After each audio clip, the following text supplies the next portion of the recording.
धार्मिक नगरी अयोध्या में चल रहे विकास कार्यों पर विपक्ष द्वारा काम को रोके जाने के आरोपों के मामले को लेकर भाजपा के पूर्व सांसद लल्लू सिंह ने निराधार बताया है। इस दौरान उन्होंने भाजपा पार्टी के कार्यालय पर प्रेस कॉन्फ्रेंस करके विकास कार्यों की जानकारी साझा की। उन्होंने बताया कि प्रधानमंत्री नरेंद्र मोदी के नेतृत्व और मार्गदर्शन में अयोध्या को देश के विकसित शहरों में एक बनाने की परिकल्पना को साकार स्वरूप दिया गया है। 2014 में सांसद बनने के बाद अयोध्या को उसके वृहद स्वरूप में लाने के संकल्पों को लेकर रणनीति तैयार की गई और अयोध्या के स्वरूप को लोग जानते थे, लेकिन उसकी सांस्कृतिक सीमा 84 कोसी के बारे में श्रद्धालु और लोग परिचित नहीं थे, जिसको लेकर दिल्ली में 2019 में अयोध्या पर्व के माध्यम से वैश्विक स्तर पर इसको प्रसारित किया गया, जिसका परिणाम आज अयोध्या के सर्वांगीण विकास के रूप में जनता के सामने आया।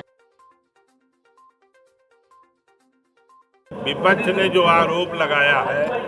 कि अयोध्या में विकास के काम रुक गए, उनका आरोप निराधार है।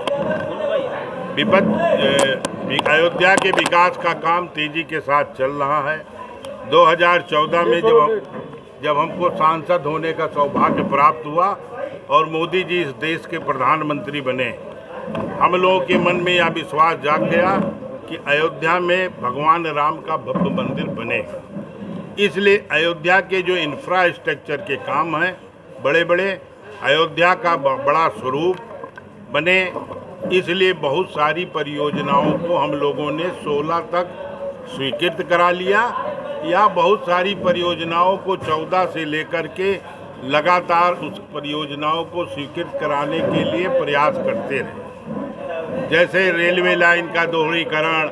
अयोध्या रेलवे स्टेशन, माल गोदाम का अयोध्या कैंट से सलारपुर स्थानांतरण, कोल डिपो का अयोध्या से बिल्लहर घाट स्थानांतरण, 133 करोड़ रुपया भारत सरकार से पर्यटन मंत्रालय से स्वीकृत, और अयोध्या से जगदीशपुर की 4 लेन, अयोध्या से सुल्तानपुर को राष्ट्रीय महामार्ग के लिए का निर्माण, मेडिकल कॉलेज का निर्माण, और प्रयागराज से अयोध्या से मनकापुर और बनारस से लेकर लखनऊ तक, बाराबंकी तक जो है विद्युतीकरण, बहुत सारे काम अयोध्या से लेकर के और रामेश्वरम तक की उत्तर रेलवे की सबसे बड़ी ट्रेन को चलाने का काम, यह सारे कामों को हम लोगों ने मिलकर के स्वीकृत कराने का काम, क्योंकि मन में एक भरोसा था कि भगवान राम का जब भव्य मंदिर बने, उसके पूर्ण होने, उस मंदिर के शुरू होने से पहले पूरे देश से आने जाने वाले श्रद्धालुओं को आवागमन की सुविधा मिल सके और अयोध्या नगर को सुंदर बनाया जा सके। यह सब माननीय प्रधानमंत्री जी के नेतृत्व में शुरू हुआ। उत्तर प्रदेश में 2017 में पूज्य योगी आदित्यनाथ जी की सरकार बनी। 133 करोड़ रुपया जो भारत सरकार से स्वीकृत हुआ था, उसका शिलान्यास हुआ। 7 आरओबी का शिलान्यास हुआ, धर्मपथ का शिलान्यास हुआ, अयोध्या बस स्टेशन का काम शुरू हुआ। जो भी विकास के काम है, 14 कोसी, पंचकोसी परिक्रमा, 84 कोसी परिक्रमा, अयोध्या का बाईपास, रिंग रोड जिसको बोलते हैं, उसका हुआ, राम जानकी मार्ग, बहुत सारे काम अयोध्या एक सुंदर स्वरूप बनाने के लिए भारत सरकार ने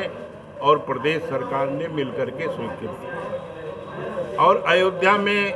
सारे मठ मंदिरों को